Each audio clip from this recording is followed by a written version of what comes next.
So, dreams, world peace, and freshmen. Those are three things that you don't usually put together in a sentence. If you've ever lived with a freshman, you know why. I've lived, sort of, with about 10,000 freshmen over the last 20 years. Thank you. Yes. And I'm here to tell you that it's possible to put these three things together in the same sentence. You really can, because I do it every day in my classroom. It all started with a dream. I really listen to my dreams. I pay attention to them. And I always ask myself, after I woke up, what did it mean? Many years ago, I had a dream. And when I woke up, I had to ask myself, what did it mean? Because in my dream, I had to go back to high school. And when I woke up, I felt positive. Now, if you knew me in high school, you would know that it should have been a nightmare. But it felt great. And I couldn't figure out why it felt so good. So I thought about it. And I asked myself the question, what does this mean? And I came up with an answer by the end of the day. My answer was, I need to be a teacher. So at the age of 26, married with 3 little kids, 2 little kids at the time, third one came later, and the 4th and 5th and 6th one after that. I decided, and I was working full-time, I decided to go ahead and add college student to my list. And I didn't stop till I was done, because of a dream. A couple of years later, as I was in my college years, I had another dream that changed my life. This time I was walking on a path outdoors by myself, and I heard a speaker from what was like an intercom. And the speaker said, "Attention, the end is near. Follow the appropriate instructions." This is true. Hindus locate and follow the sacred cows. Buddhists locate the path, but stay in the middle. Christians, remain where you are. You will ascend shortly.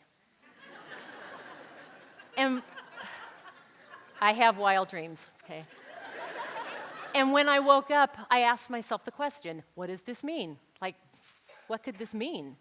And I thought about it, and all I could come up with was another question. And the question was, could everybody be right? Could everybody...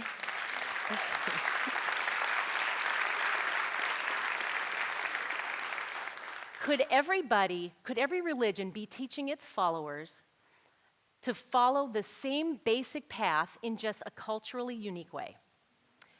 And I realized that because I couldn't really answer the question, I was going to have to do some more reading and some more studying and try and figure out the answer. And so that's when I began to really read and study the different world religions. A few years later, I was finally teaching at Johansen High School. Yay. And I know, go Vikings. I should be wearing purple. Oh, well. And a couple of the history teachers came up to me, and they said, we have an offer for you. We have an opportunity you just can't pass up. And I thought, okay, what is it? They had been designing the nation's first public high school world religions course to be required for graduation. And they were looking for teachers at each of the high schools who were willing to take on such a dangerous class. And I was willing. I said, yes. Are you kidding me? This is perfect.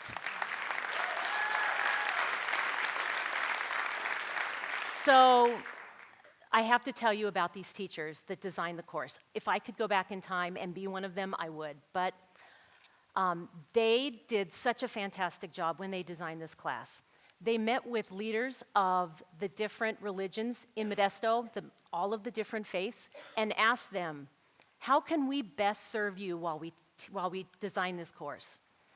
They contacted the First Amendment Center in Washington, D.C., and they said, please come to Modesto and teach us. How do we teach world religions in a public high school in a constitutionally appropriate way? And by doing all of these things, they really prepared us well, and they designed a fantastic class. So we jumped in there, and we started teaching, and we taught our little hearts out the whole first year, and we made plans to get back together at the beginning of the second year to compare notes. Who had had a problem? Who had had a complaint? Who had had a criticism? How did you handle it? What should we change? And what we discovered when we got back together was there had been no complaints, and there had been no problems, because Modesto was just that kind of place. Yeah. So we decided, since what we had done was so awesome, we were just going to jump right back out there the second year and do it exactly the same way. And so we all scurried to our high schools, and we prepared for our second year. And the first day of school of that second year was on September 4th, 2001. Yep, 1 week later was September 11th. And that's when we thought, okay, that first year was just a really serious dress rehearsal.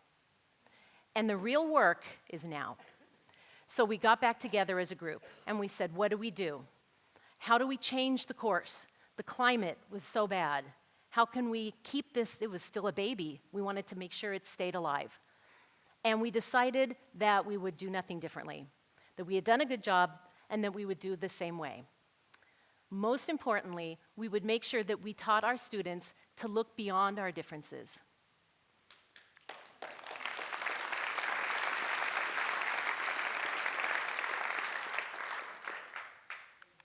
To see past our prejudice and to focus on our common ground.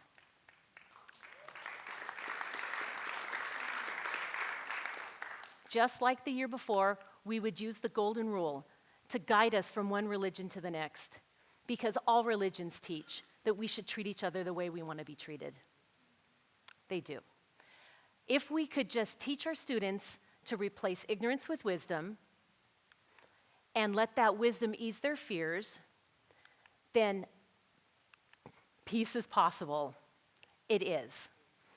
So we went back to the classroom the second year, and we did the same thing, and we ended the second year the way we ended the first year, with no complaints and no problems.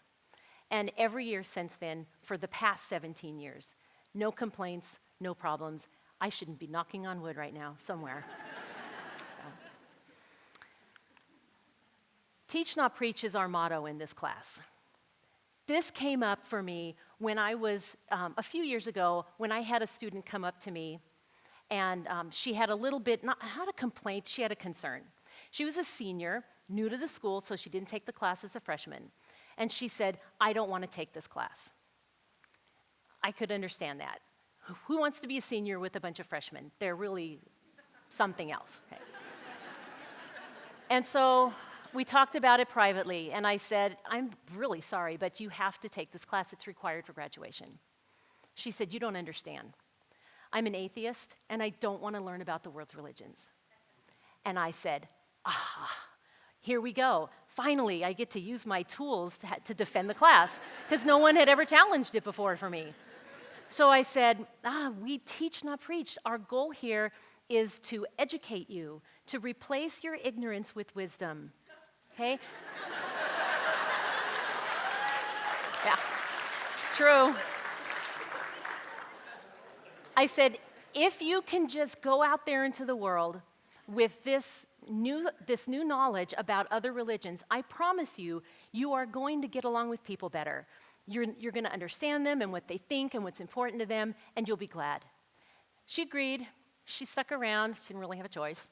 It is required for graduation. And she did well. And then she graduated, and then she came back a couple years later, which surprised me. At, I think, back to school night, she popped in her head and said, hey, she said, I just wanted to tell you I loved your class, and I miss it, and I really did appreciate what you taught me. So when you get things like that happen, you realize that this course is there for a reason. Another important, very important point that we teach in our religion class is that in the Constitution, the First Amendment, if you know you've heard of it, The first part of the First Amendment says that Congress shall make no law respecting the establishment of a religion or prohibiting the free exercise thereof. If you handed somebody a copy of the Constitution and said, read this is what's important to us, those are the first words that they're going to see. That's how important this idea of freedom of religion is to us. And I make sure that my students understand that. I tell them that they have the right, because of the rights guaranteed by the Constitution, they have the right to choose their religion or none at all.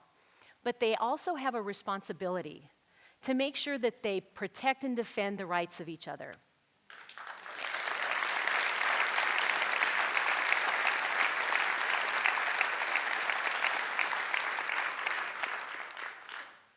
I tell them, you don't have to like the other person, and you don't have to agree with them. Nobody's asking you to do that. But if you don't stand up for their right, then what you are saying, in a sense, is that that right isn't really as valuable as we say it is. And you have to stand up for each other. We're in this together.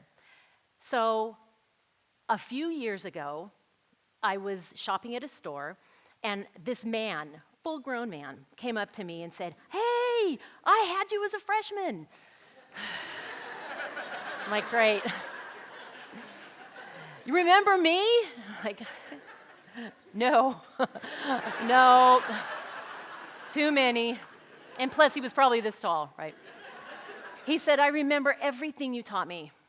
And I said, "Oh, come on. There's no way." And he said, "Oh, I do."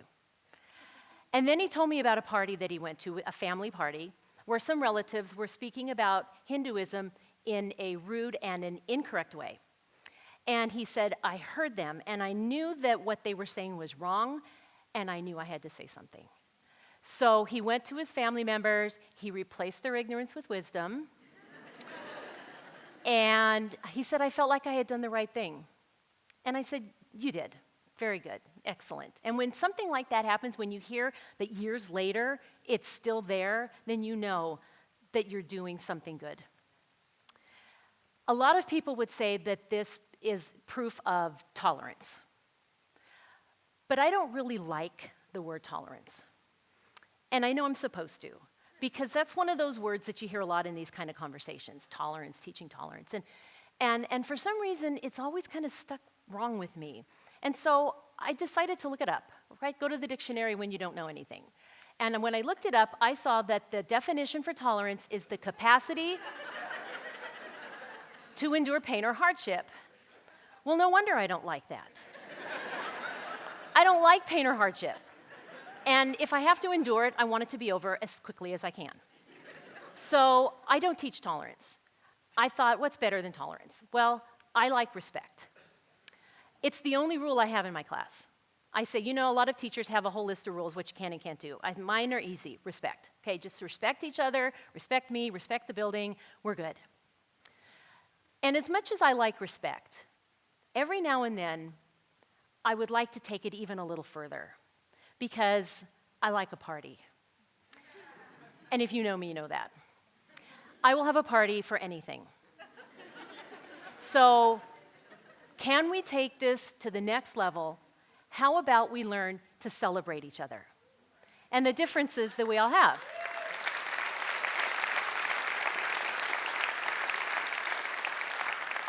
So this reminds me of a student that I had in our first year, the year 2000, Alyssa.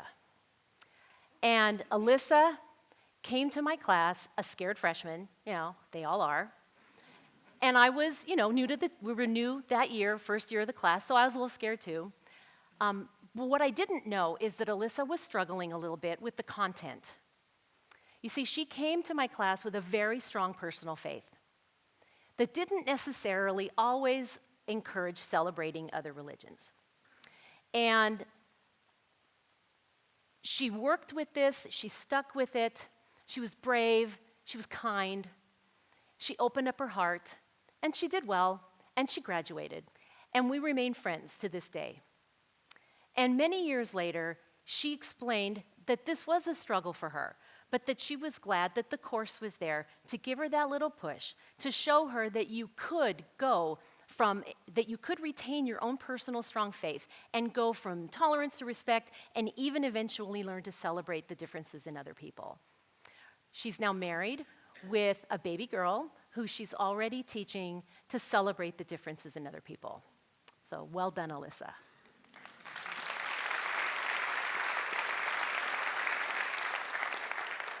Now, Alyssa's not the only example of somebody that's appreciative of the course. There's an entire group of people in our community, the Sikhs. Modesto, well, the Central Valley has a huge group of Sikhs, a very large population. And if you look at many history books, you probably won't even find Sikhism mentioned. But in our course, we teach it as one of the major religions. They appreciate this. They believe that it allows their children to be in the classroom in a more comfortable way, more accepted and understood, and occasionally celebrated. So a group of Sikhs went to their assembly members and they asked them, is there anything that you can do legislatively to help encourage and spread this course beyond Modesto? So a couple of their assembly members got together and they wrote Resolution 154. I know you can't read that, it's way too small, but I wanted to show you it really exists. Resolution 154 does two things. First, it applauds Modesto City Schools and the world religion class. Secondly,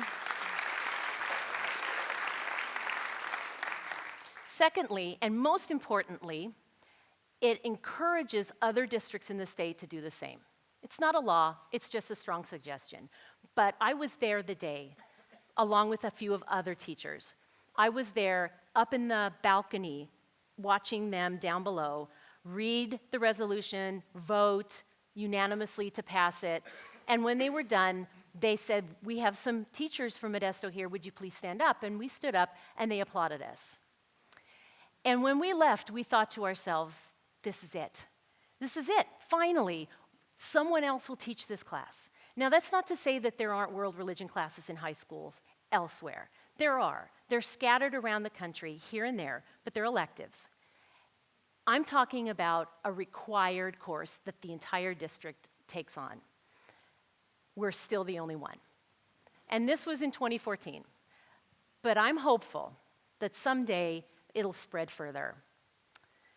Every new school year, I take a moment and I pause and I think about what we've accomplished and I think about what we have left to do. I am very aware that as the teacher of a unique course, that I play a very delicate role in the lives of my students. And I tell them, yes, math and science and English are all very important. But if we don't all learn to get along a little bit better, it won't matter. I expect my students to go out into the world and make it a safer and a happier and a more loving place. I believe that human beings have a great capacity for love and hate, but I believe that love is the natural state. I believe that hate comes from fear, and that fear comes from ignorance. And if you can replace that ignorance with wisdom, then peace is possible.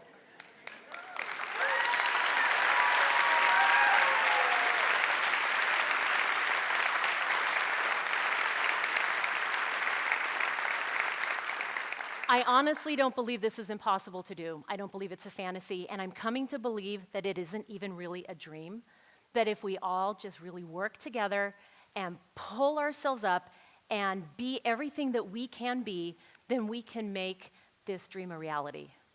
Thank you.